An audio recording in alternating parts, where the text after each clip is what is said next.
Monsieur le Président, la visite du nouveau président élu du Bénin a suscité un réel espoir chez nos concitoyens pour l'ouverture de la frontière entre le Bénin et le Niger, qui était fermée depuis bientôt 3 ans. Un comité mixte a été récemment mis en place pour faire une proposition tendant à la réouverture de cette frontière. Ce comité, qui a eu un délai de 2 semaines pour travailler, a effectivement déposé les conclusions de ses travaux. Comment évolue ce dossier? Qu'en est-il aujourd'hui de la réouverture de cette frontière?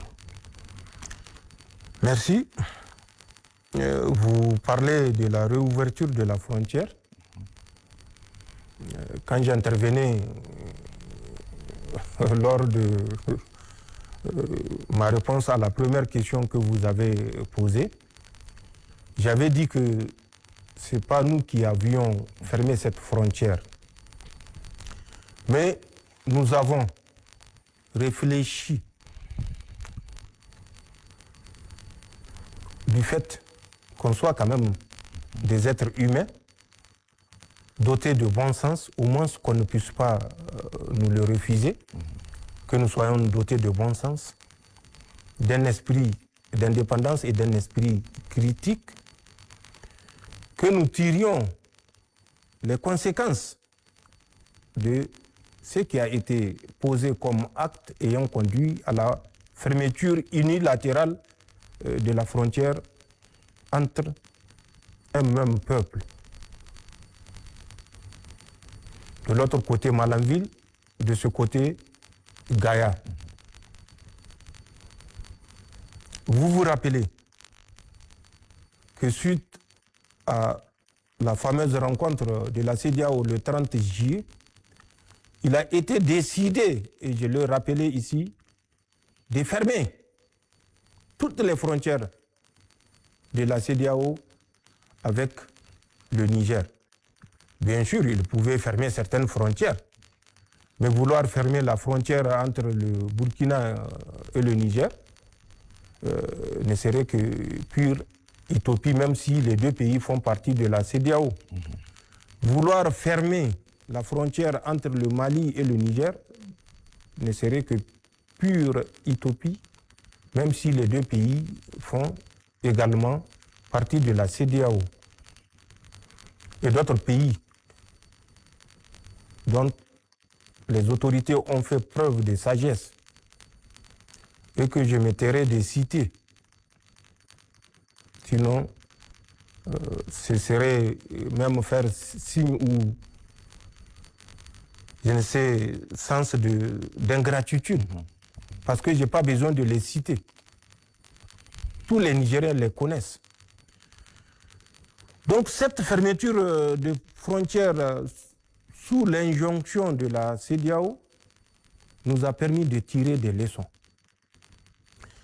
et de nous dire que les États africains doivent se convaincre une fois pour toutes que la France, l'Europe ne feront jamais leur bonheur. Eux, quand ils se battent entre eux, ils ont la lucidité de faire la part entre le politique et l'économique. Ils se battent, des milliers de morts, mais ils préservent toujours les intérêts économiques communs.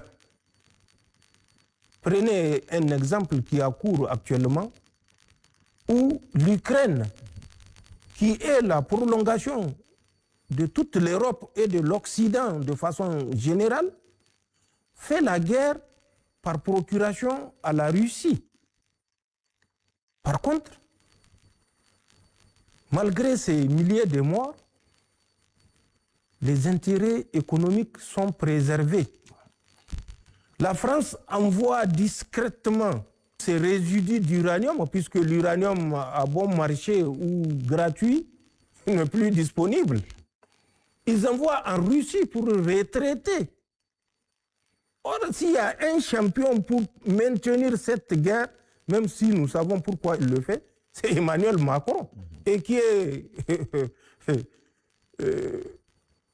le chef d'État français. Qui est le chef d'État français? C'est Emmanuel Macron. Justement, oui. Et qui est le plus acharné pour maintenir cette guerre vivace contre la Russie, c'est Emmanuel Macron. Donc allez-y comprendre quelque chose.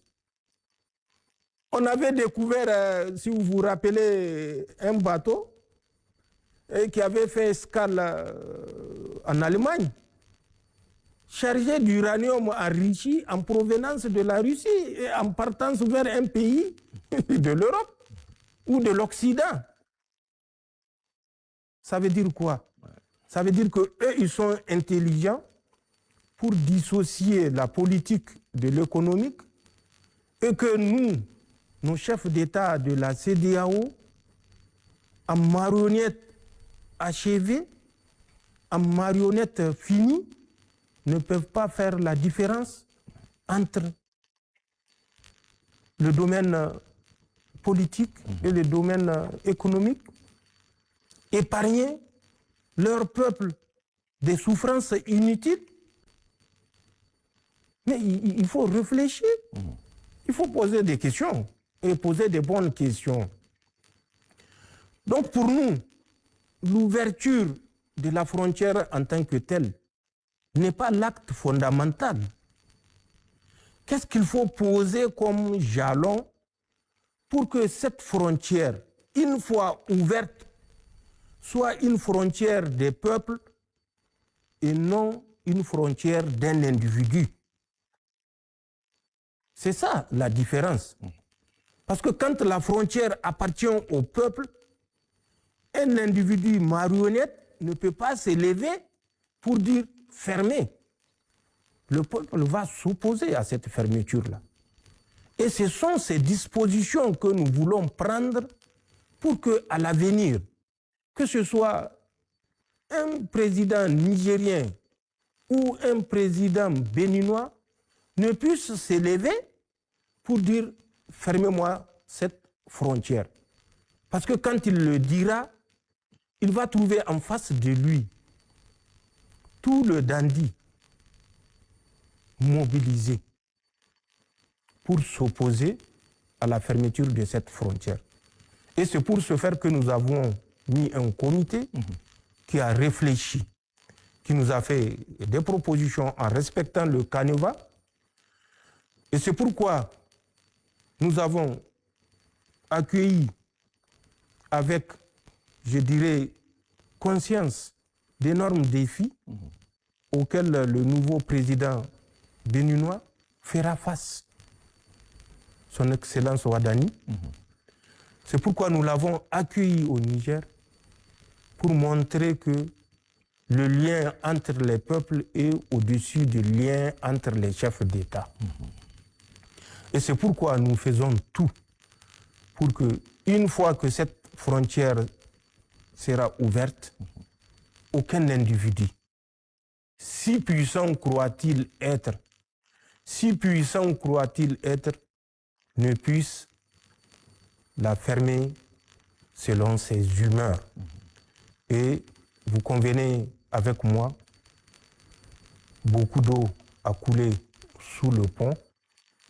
Il y a des traces, il y a des plaies qu'il va falloir penser et correctement soigner avant de prendre la décision irréversible de l'ouverture de la frontière. Les deux parties ont fait preuve de disponibilité, d'engagement, mais il y a des préalables. Et ces préalables, c'est au président béninois Ouadani et à moi-même qu'il revient de leur donner une signification, une réponse pour que la frontière soit définitivement et de façon irréversible ouverte. D'accord. Donc pour l'heure, Monsieur le Président, il n'y a pas une date précise pour l'ouverture de cette frontière? Je vous ai dit qu'il y a des préalables. D'accord. Tout ce que nous faisons, nous le faisons après mûre réflexion, en nous assurant que les intérêts du Niger seront préservés, comme les intérêts du Bénin ne seront pas méconnus, en nous assurant que notre frontière commune ne sera plus soumise à des états d'âme d'individus ou des états d'humeur ou des sauts d'humeur d'individus.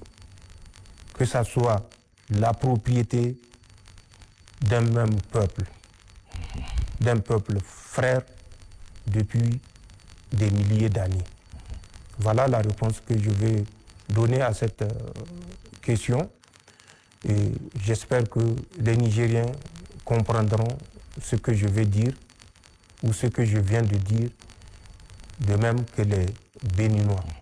Nous comprenons bien sûr le souhait de part et d'autre de voir immédiatement ouverte la frontière, mais je le dis et je le répète, c'est pour ça que nous œuvrons et nous profitons pour féliciter son Excellence le président Ouadani qui a fait ce premier pas historique,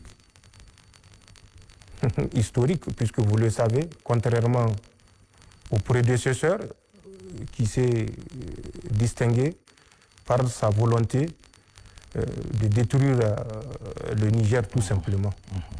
Donc ne remuons pas le couteau dans la plaie, consolidons ce que les deux comités ont réussi et faisons en sorte que cette ouverture soit irrévocable.